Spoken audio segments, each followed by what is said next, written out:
রোজি এখানে চিঠি এসেছে ফ্রম সৌদি। এই এখন দাও তো পরে এসো দাও। মজিদ মিয়া যে কাজ করতে আসে সেই কাজই চিঠিটা নেন, সাইন করেন তো এখানে। আচ্ছা চিঠি তো আইতে চিঠি যখন আসছে খুলেন পড়েন এসব কি লাগে? কি লেখা তার দিদি? আপনার মেয়ের জামাই চিঠি। সি সি সি একটা জামাই থাকার পর আবার আজকে বিয়ের আয়োজন করছেন আপনি। কয়টা জামাই লাগে আপনার? খবরদার উল্টাপাল্টা কথা বলবেন না, মুখ শোনায় কথা বল। এর জন্য কোনো জায়গায় আপনার মেয়ের বিয়ে হয় না। আপনি আসলে খারাপ লোক, আপনার মাইয়াও খারাপ লোক। আব্বা, তোমার কি গ্রামের অবস্থা তো এটা মনে হইতেছে যে আমি বিয়ে করছি। আমি জানি না রে মা। আব্বা বিশ্বাস করো, এই চিঠি কে পাঠাইছে, কই থেকে পাঠাইছে, কেন পাঠাইছে আমি কোনো কিছুই জানি না। আমি বিশ্বাস করি কি ছেলে পক্ষ তো বিশ্বাস করলো না। গ্রামের মানুষ ঠিকই মেয়েটা অপয়া, যে মায়া জন্ম নেওয়ার সময় তার মা মরে যায়, এই মায়া তো অপয়াই। তুমি কোনো চিন্তা করো না, মানে আমার বিয়া ভাঙ্গা যাওয়া এটা তো নতুন কিছু। আমার কি মনে হয় জানো, আমার কোনোদিন বিয়া শাদী হয়েছে। জানোস বাবা রোজের বিয়ের না ভাঙ্গা গেছে। আহারে মা মরা মায়াটা এখন কি হইল না জানে, কোন দুর্ঘটনা ঘটায় ফেলে। আপনি আমি আমার আব্বা বাড়িতে নাই। না বাড়িতে নাই, কেন আইছেন আবার? সর্বনাশ করতে আইছেন? কি কত তুমি কি এতটাই খারাপ লোক মানুষের সর্বনাশ করে বেড়াই? তাহলে কেন আইছেন? আরেকটা চিঠি নিয়ে আইছেন? এবার কোন দেশ থেকে চিঠি আইছে? না আমি চিঠি দিতে আসিনি, সেদিক দিয়ে যাইতেছি না, ভাবলাম।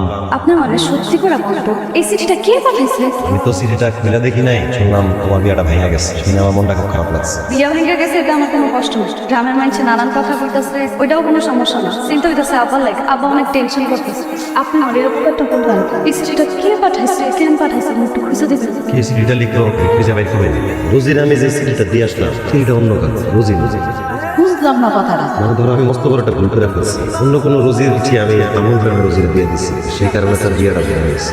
তাহলে তো ওখানে গিয়ে বুঝাই কইতে হইব, একটা মায়ের জীবনের মামলা। ওরা তো মানুষ, মানুষটা বুঝাই কইলে অবশ্যই বুঝবে। কত বড় সাহস যে আমার বাড়ি যাচ্ছে, আমার রাজার বাড়ি আমার সাথে বেয়াদবি করে। আমার সাথে চোখ লাগায় কথা বলছে। এই ডাক্তার না তুই তোরে এত বড় সাহস, তুই আমার বাড়ির আশেপাশে এসে তুই আমার বাপের লগে বিয়ে করছ। তোরে আজকে খাইছি। চুপটা বসে থাকো, আমাকে হাতটা পয়সা রেখে আসছে। কি আপা ওরে আমি আসসালামু আলাইকুম। ওয়ালাইকুম আসসালাম। দেখেন অবস্থা, ওরা আমার মায়েরা কি করছে। তোমার অবস্থা দেখার সময় আমার নাই। ওই রাজি হচ্ছে না হয় না কি খারাপ দিতে যা, তাহলে আমার বাড়িতে আসে দিবি। কাকা, ওনারা ভালো মানুষ, লোভী। ওরা ভালো না খারাপ ওটা দেখা দায়িত্ব তোমার। তোমার যে দায়িত্ব দিয়েছে সেটার কত? ওরা 1,00,000 টাকা যৌতুক চায়। 1,00,000 টাকা যৌতুক না পাইলে ওরা বিয়েতে রাজি। এটা দেখা দায়িত্ব কিন্তু আমার না, ওটা দেখা দায়িত্ব তোমার। টাকা জোগাড় করার দায়িত্ব তোমার। ঠিক আছে গাছ, আমার কারণে যেহেতু রোজির বিয়ে ভাঙছে, টাকা আমি দিই। আপনি তাদের লগে কথা কন, টাকার ব্যবস্থা আমি করব। রোজি বেশিক্ষণ কথা কম যায়, কেউ দেখে পেলে অনেক সমস্যা হইবে। আপনি আমার মাফ করে দিন। ও বুঝছি, তুমি বিয়েতে রাজি হয়। আমি জানতাম উনি রাজি হয়। তুমি মাপ চাইতেছো কেন? যা হওয়ার তাই তো হইতেছে। আমি বাইসা থাকতে আপনার উপর এত বড় অন্যায় হইতে দিতে না। করবা তুমি? কিছু না। মা, তুমি এরকম সিরিয়াসলি করতেছো কেন? কি এর খবর?